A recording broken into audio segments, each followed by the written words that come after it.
Sunday pa yun. Sunday po. Eh, Sunday naman ang nakakita. Purihin ng Diyos, purihin natin ang ating Panginoong Jesus. Let us pray sa ating pong Kanino po ito? exhortation sa gabing ito mga kapatid. Manalangin po tayo. Dakilang Ama, aming makapangyarihang Diyos, buhay na Diyos, Ama, salamat po sa mga answered prayers. Salamat po sa encouragement, sa inyong motivation at inspiration na binibigay sa aming lahat. Salamat sa healing. Salamat, Ama, sa lahat ng mga biyayang aming natatanggap sa inyo. Ama, muli po, tumatawag kami sa inyong banal na pangalan. Pagpalain niyo po at samahan kami ngayong gabi. Nawa, Ama, ang inyo pong banal na Espiritu, ang Espiritu na naglilinis sa amin, nagwawasto sa amin, at ibinubuhos sa amin ang pag-ibig na makalangit para po sa inyo. Nawa, Ama, ay magpahayag sa aming mga puso sa gabing ito. At Ama, yung panalangin kanina ay aming muling sinasambit sa inyo. Yung mga kapatid namin sa panalangin ni Tita Luz, ng kanyang asawa po, na nangangailangan po sila, Ama, ng inyong guidance at ng inyong mercy para sa kanilang health. Ipagkaloob po ninyo, Ama, ang inyong mercy sa kanila. Ganon din po, we are thankful sa pagpapalakas niyo po kay Ate Mane na ngayon po ay kapiling namin muli. Ang kanyang buhay po ay aming pinapanalangin. Ang kanyang mga panalangin, Ama, na personal. Kayo po ang magbigay ng kalakasang espiritual kila Ate at sa kanyang sangbahayan. Ama, panalangin din po namin ang tahanang ito ng aming mga kapatid. Pagpalain niyo sila sapagkat binuksan nila ang inyong salita. Binuksan nila ang kanilang tahanan para sa inyong salita. Kaya, Ama, nawa ang inyong habag, ang inyong espiritong makalangit, ang kapangyarihan nyo, ang inyong kapayapaan, ang lahat ng kailangan, ibuos nyo po sa mga kapatid namin sa tahanan ito. Ama, muli po, tinatawag namin kayo upang ang inyo pong liwanag ay dumating sa aming mga puso. Dumating, Ama, ito sa pamamagitan ng inyong salita. Linisin nyo kami sa lahat ng aming pagkukulang, mga pagkakasala, Ama, na nakita nyo sa aming puso. Gawin nyo kaming mga tupa nyo na may banal na takot sa inyo. Sa inyo pong biyaya, Ama, nababago ang tao, nababago ang bansa, nababago ang bawat tao, Ama, na nangangailangan po, tunay na nangangailangan sa lahat ng aspeto. Ito ang aming panalangin. Manguna kayo, Ama, sa amin. Samahan niyo kami. Sa pangalan ni Jesus. Lahat po tayo magsabi ng Amen. Amen. Sa aklat po ni Isaiah, chapter 60, sa aklat ni Propeta Isaiah, mula verse 1 hanggang 2, pakinggan niyo po ang sinasabi ng salita ng Diyos, mga kapatid. Ikaw ay bumangon, sumilang ka, sapagkat ang iyong liwanag ay dumating. At ang kaluwalhatian ng Panginoon ay sumikat sa iyo. Sapagkat narito, tatakpan ng kadiliman ang lupa, at ng masalimuot na dilim ang mga bayan. Ngunit, ang Panginoon ay sisikat sa iyo, at ang kanyang kaluwalhatian ay makikita sa iyo. So ito po ang salita ng Diyos sa atin sa gabing ito. Alam niyo, mga kapatid, nung nung umula ang buwan, maraming nangyaring events sa mundo. Una po, sa Nepal. Sa Nepal ay nagrally ang mga Gen Z at kanilang pinatalsik yung kanilang presidente dahil sa mga issues ng korupsyon, Sa Indonesia naman, nitong bandang August hanggang September, ay pinalitan yung namumuno sa kanila dahil sa mga issues din ng korupsyon. Dito sa ating bansa, lumitaw ang issues na naman ng korupsyon at nagrarally ang mga tao sa social media, mga kapatid. hindi po sa lansangan, wala pa. Pero nakita ko po na may mga leader ng simbahan tulad nila Efraim Tindero na nag-post sa kanyang social media account na pinapapunta yung mga miyembro ng mga evangelical churches, yung mga churches na tinatawag ng mga born-again Christians, at magsuot ng puti para magkaroon daw ng prayer rally at baka sa EDSA ganapin. So mga kapatid, ito yung mga pagbabago at yung mga unprecedented na mga events na hindi natin inaasahan na nangyari. At sa Amerika lang po, nito lang po, kahapon, nagkaroon ng balita sa mundo, nagsimula sa US dahil isa sa mga kabataang leader na sumusuporta kay Donald Trump ay inasasin. Inasasin mismo sa harapan ng maraming tao nang siya'y nagsasalita. Doon mismo nangyari yung assassination na habang nagsasalita siya sa harapan ng maraming kabataan sa isang lugar sa Utah ay may sniper na binaril yung tao na yun, si Charlie Kirk. Kaya kung pupunta kayo sa Facebook, makikita nyo sa YouTube na marami ang issues na nangyayari. So, mga kapatid, ito na yung mga signs na sinasabi po ng Biblia sa atin na naghahanap ang mga tao ng tinatawag na stability. Sabihin nyo nga po stability. Ibig sabihin po, naghahanap ang mga tao ngayon sa mundo ng tinatawag na katatagan, kapayapaan, kasaganaan, yung pagiging stable ng buhay. Kasi ito yung panahon, mga kapatid, na uncertain, walang katiyakan kung ano ba ang mangyayari sa mundo. So, siguro iisipin niyo, Pastor, bakit niyo nasabi? Ang mundo nga natin ngayon ay nasa kapayapaan, kung sasabihin niyo po na peaceful ang mundo, bakit ang mga tao ay nag-aalsa, nagre-revolusyon, So sa palagay ko, ang mundo ay nasa uncertainty ngayon. Ibig sabihin, wala tayong katiyakan kung ano bang mangyayari bukas. Baka mamaya, Tita Sol, o bukas, paggising na lang natin isang umaga, baka may iba lang namumuno, hindi natin alam. Baka paggising na lang natin isang araw, ay baka ibang Pilipinas na to, Kasi, sabi nga po, ang mga tao ngayon naghahanap ng pagbabago. Pero, ito po yung malaking tanong sa mga Kristiyano ngayon, mga kapatid, Kasi po, kailangan may pakialam tayo ngayon. Sabihin nyo nga po, kailangan nating makialam. Sabihin nyo po, kailangan nating makialam. Kasi, hindi pwedeng tayong mga Kristiyano ay patulog-tulog sa panahon na to. Amen ba mga kapatid, Kailangan may gawin tayo. Magsalita tayo sa social media, Kung mayroon tayong nakikita na dapat mabago, sabihin natin. Tama ko ba? I-post natin, Lalong-lalo na po pagdating sa spiritual na kalagayan. Amen ba mga kapatid, Ako po naniniwala bilang isang mangangaral, na ang pagbabago po ng bansa ay mag-uumpisa po sa mga Kristiyano. Amen po ba, Hindi natin pwedeng asahan na mababago yung mga hindi Kristiyano, Kasi hindi nga sila Kristiyano, What I mean is, ang tinutukoy ko pong Kristiyano ay yung mga totoo. Yung mga may takot sa Diyos. Kasi mga kapatid, kung may takot ka sa Diyos, hindi ka mangungurap.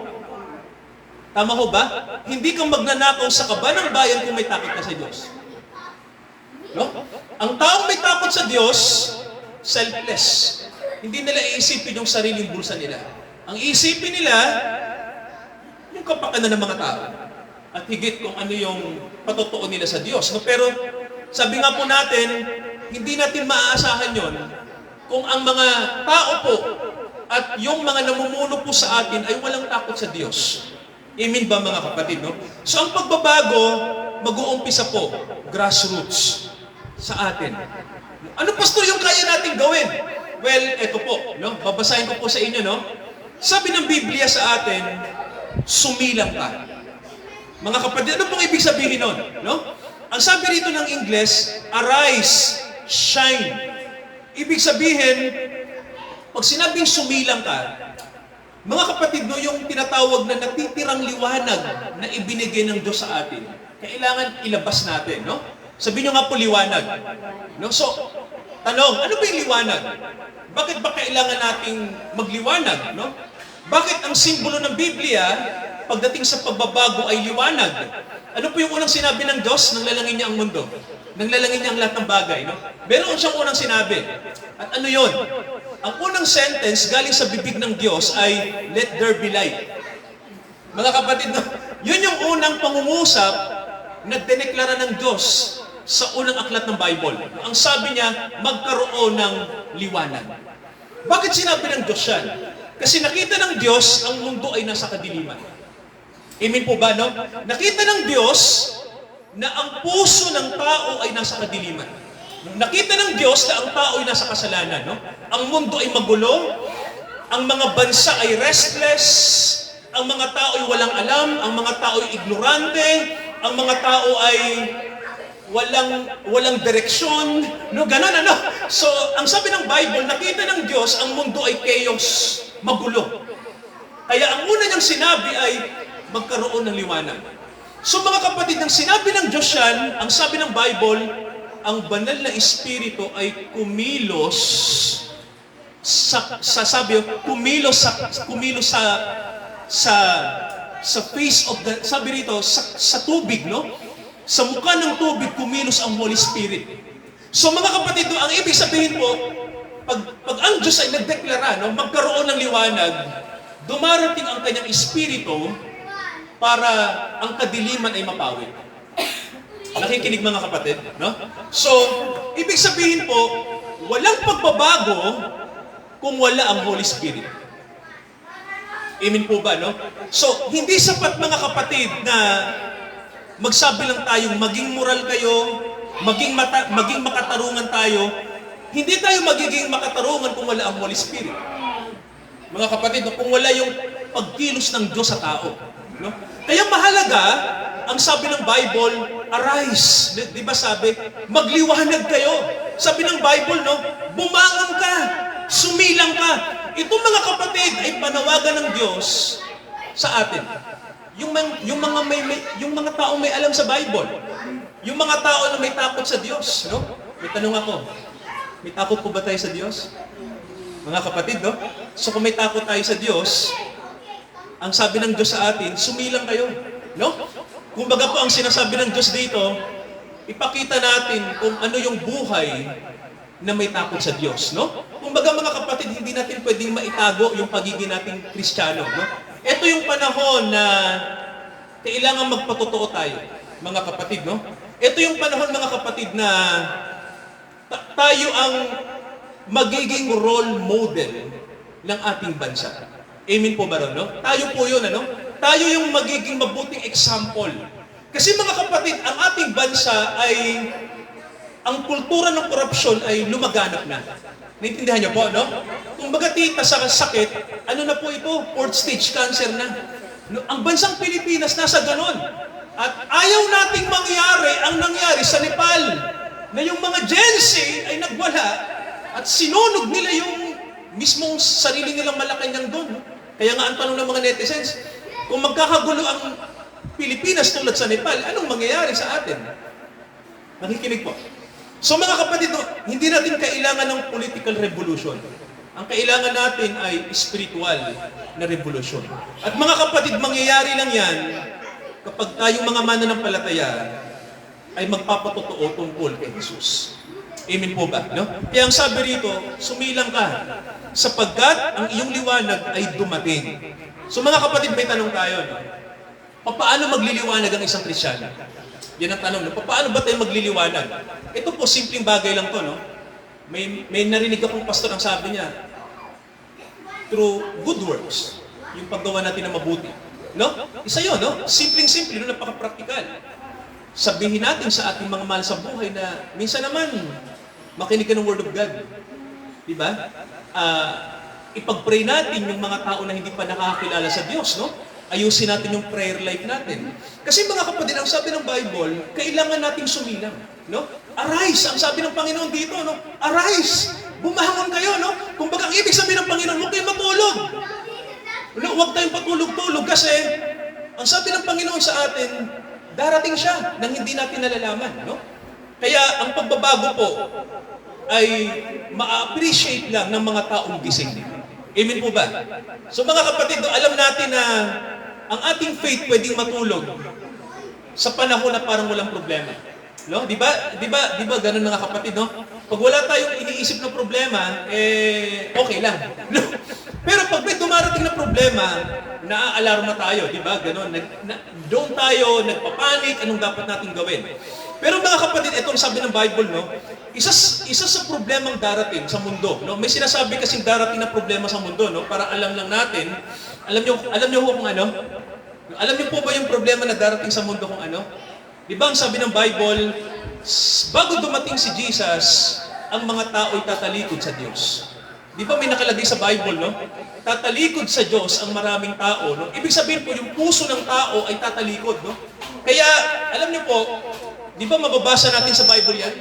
Sa 2 Timothy chapter 3, no? Nakalagay na ang sabi, sa huling araw, ang mga tao ay magiging makasarili at hindi na nila hahanapin ang katotohanan, no? Bagpos, ang tao ay magpapakasasa na lang sa laman, no?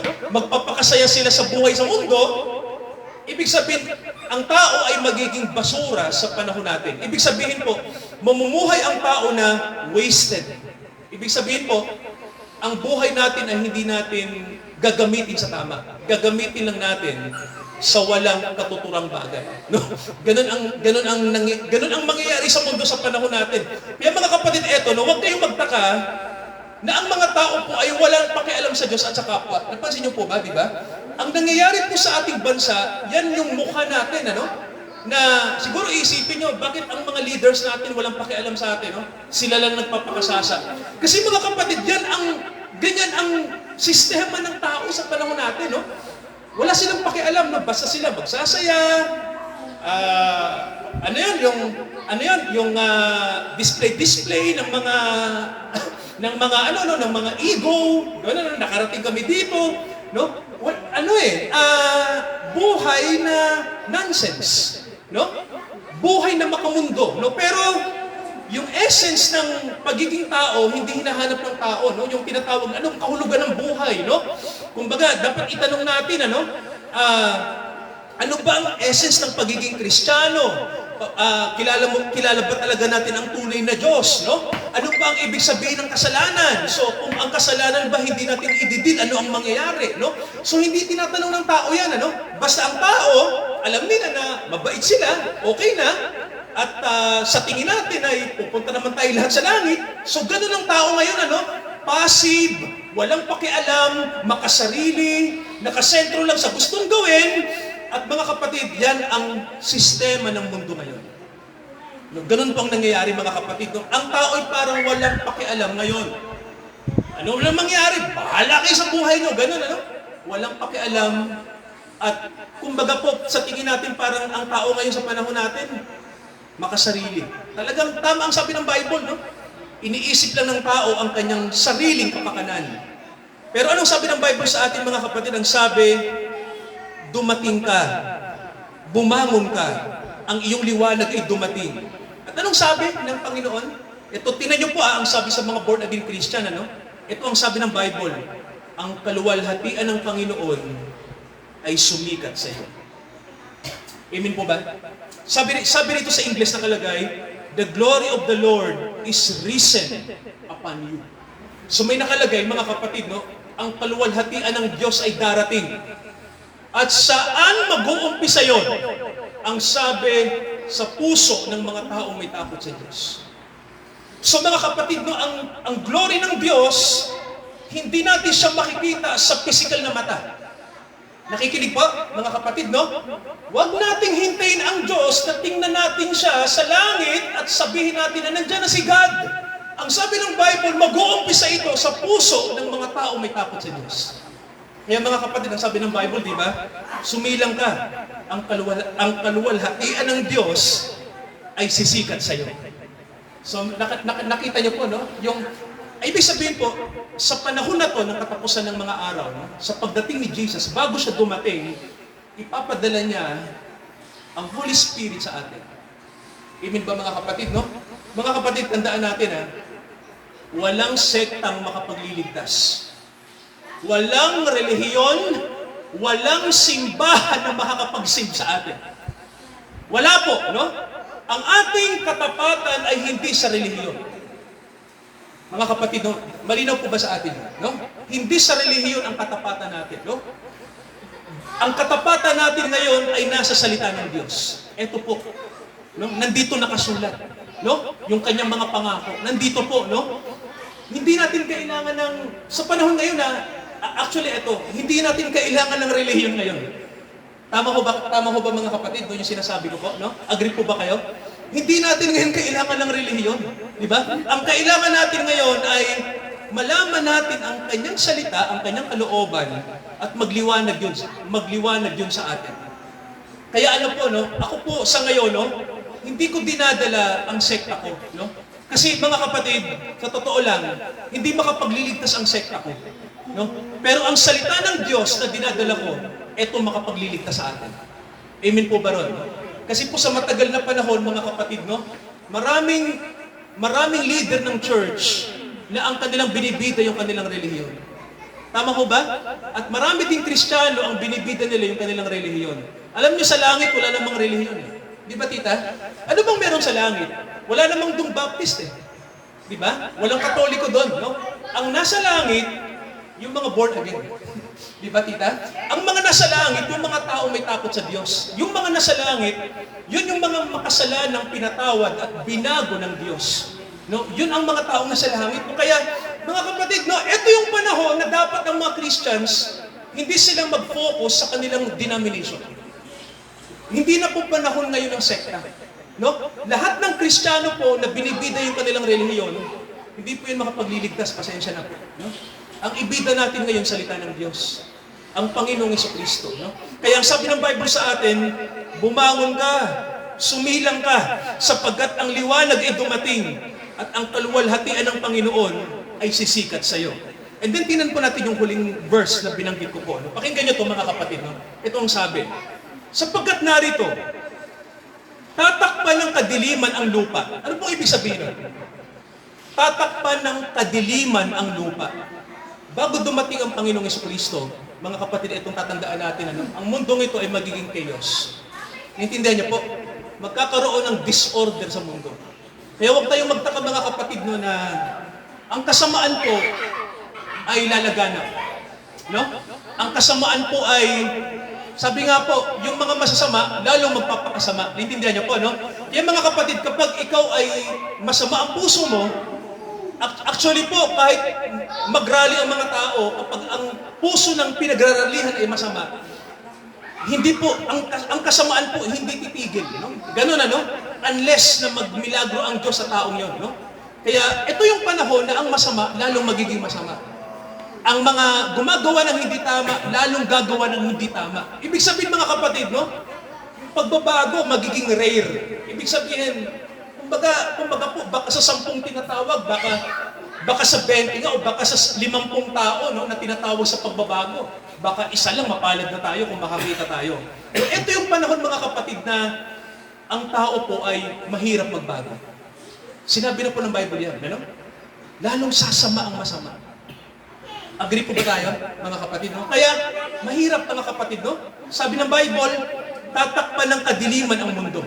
At ang sabi, mas salimuot na dilim ang tatakip sa mga bayan. Ano pong ibig sabihin ng mga kapatid, no? Ano pong ibig sabihin ng ano? Gross darkness. Sabi ng Bible, no? Mas salimuot na dilim. Mas salimuot. Ibig sabihin po, madilim talaga. No? Ang mundo natin, ang mga bansa sa mundo ay lalong magiging madilim. Sino na ko pa rito yung nakaranas na ng naipit sa isang lugar na sobrang dilim. As in, wala kang makita talaga. No? Di ba nakita niyo, mga kapatid, nakakatakot, no? Kasi pag nasa dilim ka, ano po yan eh? Wala kang makikita. No? As in, talagang walang direksyon, no? As in talagang, sabi nga po natin uncertain. Walang katiyakan, no? Walang direksyon, no? Walang liwanag. Saan ka lalakad, no? Kaya ang sabi sa atin ng Bible, nakalagay, ang tatakpan ng kadiliman, ang mga bansa. Pero anong sabi ng Panginoon sa mga anak niya? Mga kapatid, no? Anong sabi ng Bible? Tingnan niyo po ang sabi, pakinggan niyo po ito. Ngunit, ang Panginoon, inulit-ulit, ay sisikat sa iyo. Kanino po sisikat? Mga kapatid, no? Pinakausap ng Panginoon ang mga individual. No? Pinakausap niya ang kanyang bayan. No? Sabi niya rito, ang Panginoon ay sisikat sa iyo. So mga kapatid, alam niyo po, ito gusto ko lang pong sabihin to, no? Drastic. No? Sasabihin ko ito. Alam niyo po, hanggat walang repentance ang tao, hindi sisikat ang Panginoon sa atin. Nakikinig po ba? Hanggat ang tao hindi nagsisisi, hindi siya broken sa harapan ng Diyos. Nakikinig po?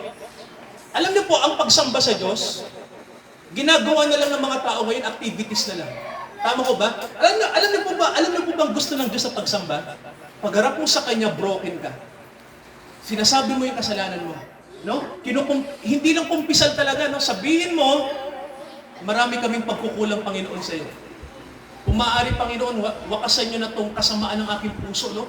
Kailangan magsabi tayo sa Panginoon na, Panginoon, may kasalanan ako, masama ako. Kailangan kong mabago, baguhin niyo ako. No?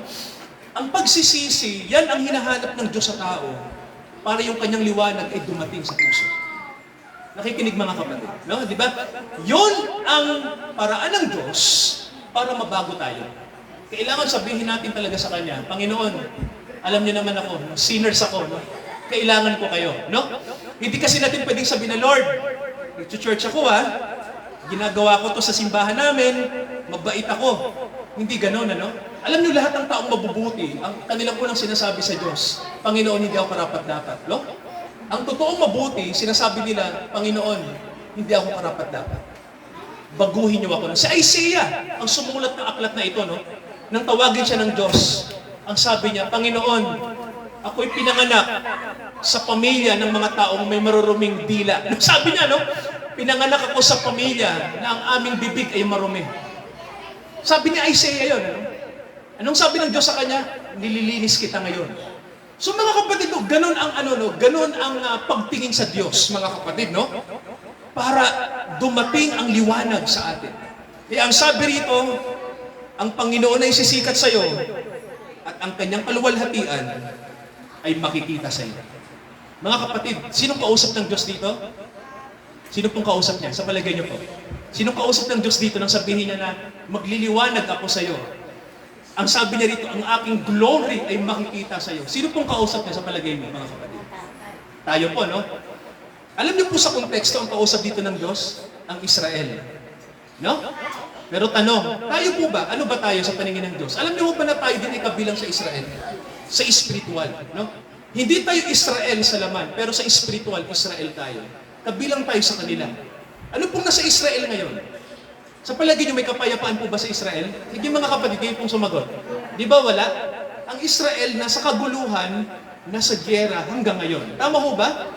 Pero ang pangako ng Diyos sa kanila, magliliwanag ka. At ano rin ang pangako ng Diyos sa kanyang mga anak na nandito sa madilim na mundo?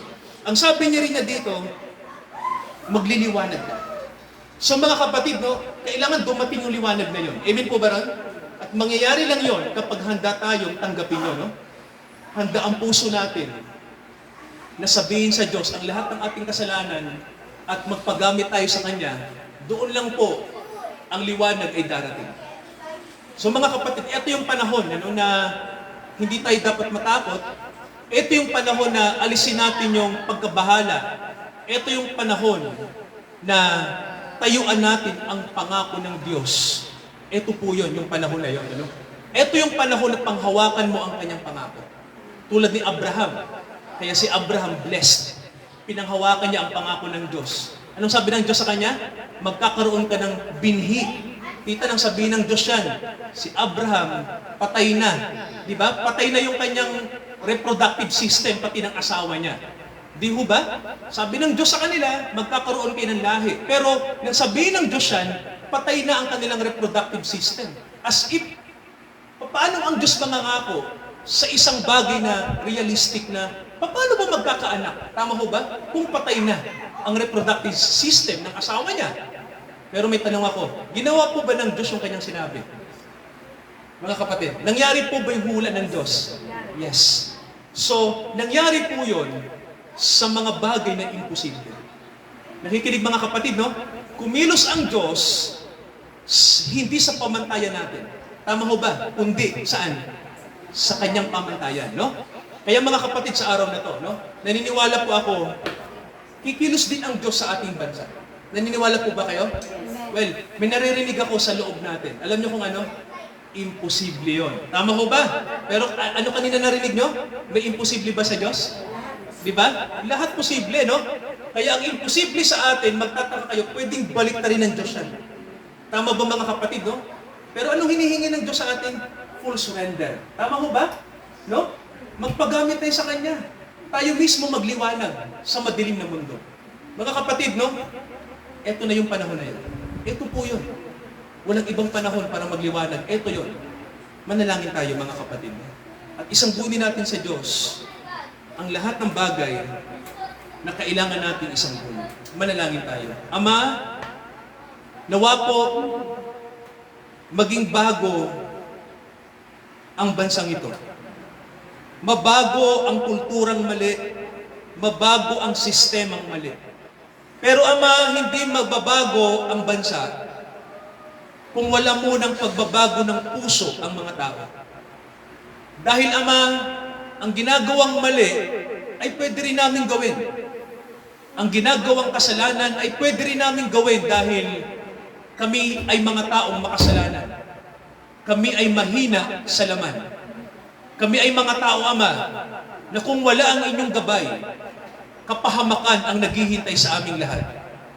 Kaya Ama, nawa sa gabing ito, nawa o Diyos ay ito yung panahon na maglaan kami ng panalangin. Maglaan kami ng pananalangin sa bayan upang mabago ang bayang ito. At hindi lamang ang bayan, kundi kami at ang mga taong nasa paligid namin. Ama, turuan niyo kami sa panahong ito na akayin namin ang aming mga mahal sa buhay. Maging mabuti kaming modelo sa kanila, Ama. At ituro namin ang tama. Ituro namin ang pamantayan niyo. Ito ang panahon, Ama, na hindi kami dapat mag-compromise. Ito ang panahon na hindi kami dapat mamuhay sa pagiging malahiningan. Ito ang panahon na kailangan naming kumilos, manalangin, hanapin ang inyong katuwiran. Ama, sa gabing ito, salamat po sa simpleng salitang ito ng aklat ni Isaiah, na nawa, Ama, ay nagbigay sa amin ng inspirasyon at hamon. Dahil Ama, mahalaga po sa panahon namin na kami ay sama-sama na kumilos, sama-samang manalangin, sama-samang magpuri, at sama-samang magpabago sa inyo. Ang aming mga puso, magsisimula ito sa aming mga puso. Magliwanag nawa ang inyong salita sa aming Ama. Ito ang aming panalangin, gawin niyo kaming mabuting ehemplo sa mga taong nakapaligid sa amin. Dakilang Diyos, salamat po. Ito ang aming panalangin. Magliwanag kayo, Ama, sa lugar na ito. Sa tahanan ng inyong mga anak. Sa tahanan at sa buhay ng inyong mga anak, Ama. Huwag niyo po silang pababayaan. Sa pangalan ni Jesus, ito ang aming panalangin. Lahat po tayo magsabi ng Amen. Amen. Hallelujah. Mga kapatid, sa gabing ito ay awitin po natin sa ating pagkakaloob po, no? Yung awit po na inaawit po natin. Seek ye first the kingdom of God in this righteousness. Sa ating pong pagbabahagi po ng ating pong offering sa Panginoon. Awitin po natin ang seek ye first. Seek ye first the kingdom of God and His righteousness, and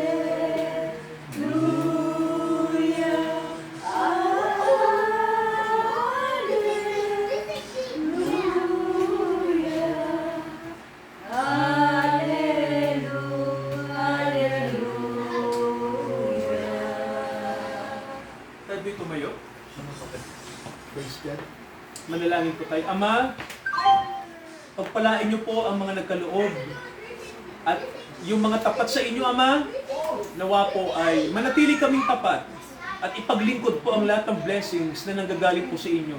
Sa mga kapatid po namin na incapable po, may panahon na hindi nakakapagkaloob, nawa Ama ay tulungan niyo po sila, biyayaan niyo sila ng kanilang kailangan upang maipaglingkod po namin ang aming buhay sa mga aspetong praktikal tulad po nito, upang makita nyo Ama ang katapatan namin. Ito ang aming samot panalangin sa pangalan ni Jesus. Amen. Bago tayo manalangin ng pagtatapos, mga kapatid, nais ko pong manalangin tayo ng sabay-sabay. Tayo pong lahat. Sa gabing ito, manalangin po tayo through our mouth, no? Pero dapat manggaling po sa puso natin. Pag-pray po natin ang ating bansa, na magkaroon ng healing ang ating bansa sa corruption.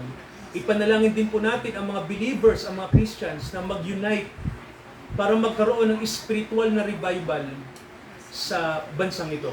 Mga kapatid, mahalaga po ang panalangin nyo. Amen po ba? Amen. Huwag po tayo mag-pray lang kapag nagkakatipon tayo. Amen po ba? Bawat araw, bawat gabi, kapag may oras mag-pray po kayo mga kapatid. Maglaan tayo. Kahit 15 minutes, kahit 30 minutes, kahit isang oras kung kinakailangan, gawin po natin yan. Mga kapatid, malaki ang magagawa kapag tayo po ay nananalangin. Amen po ba? So mga kapatid, no? Ito yung panahon, mag-commit tayo sa prayer. Amen po ba?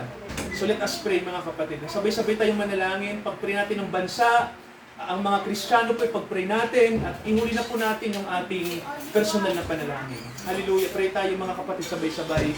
Hallelujah. Hallelujah, Father. Hallelujah, hallelujah. Dakilang Ama, lumalapit kami sa inyo, Amang makalangit.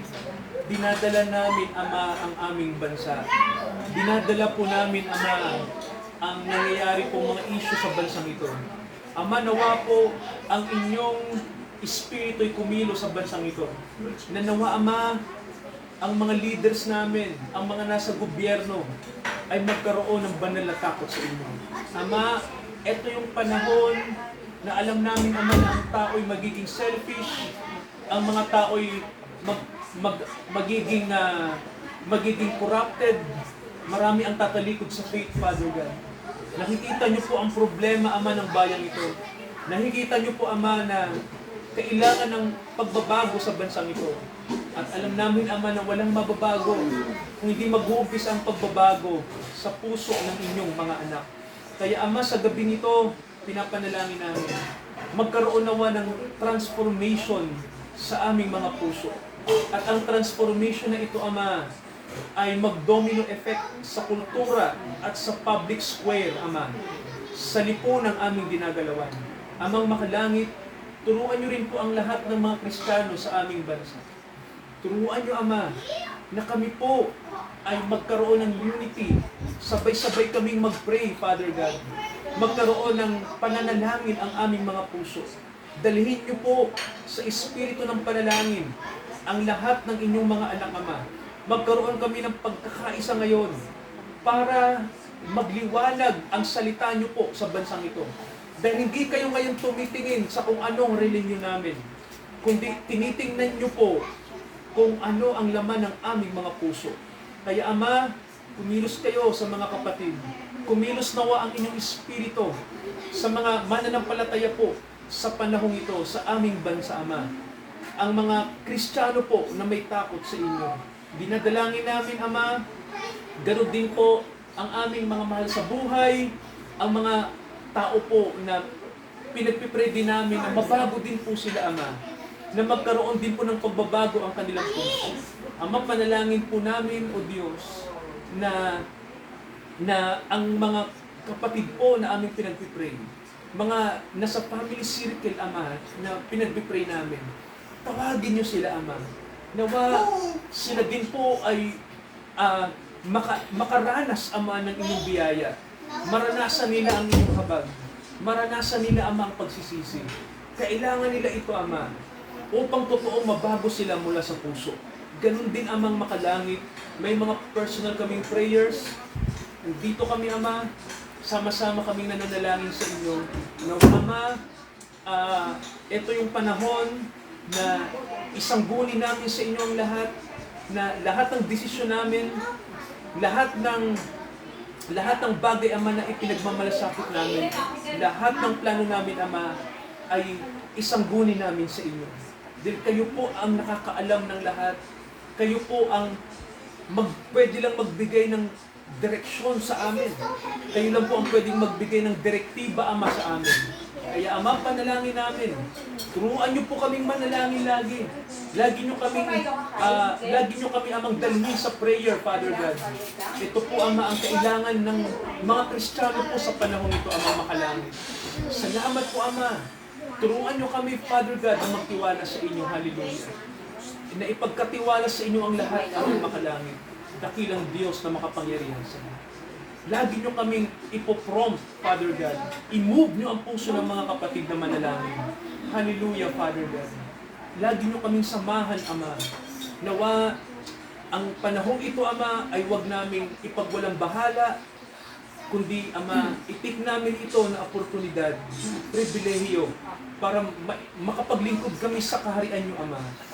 At mai-advance namin ang inyong salita, Ama.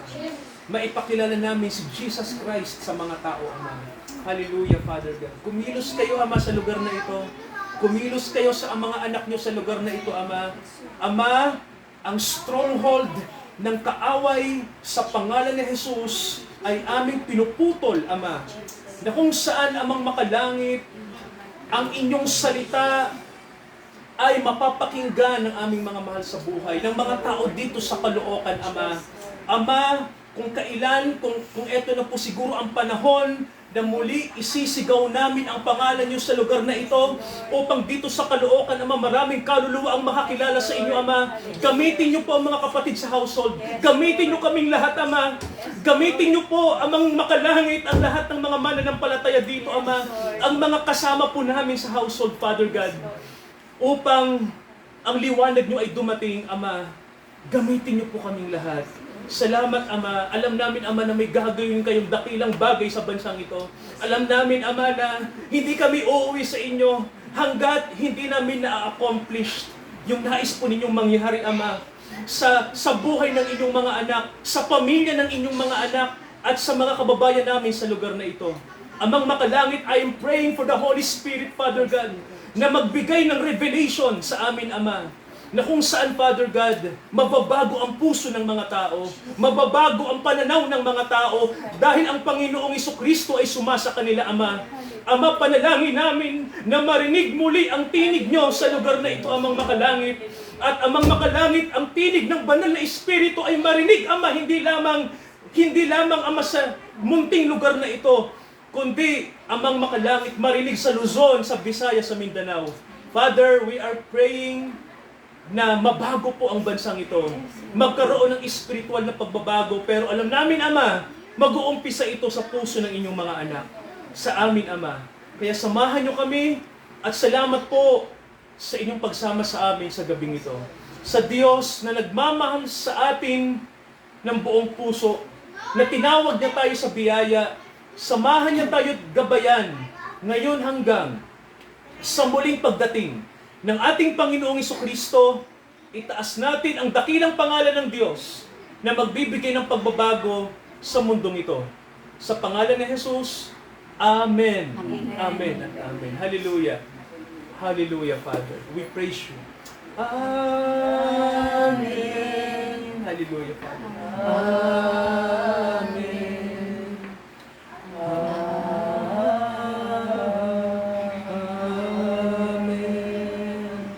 Praise the Lord Jesus. Hallelujah. Praise God. Magandang gabi po, mga kapatid. Evening po sa ating lahat. Magandang gabi po.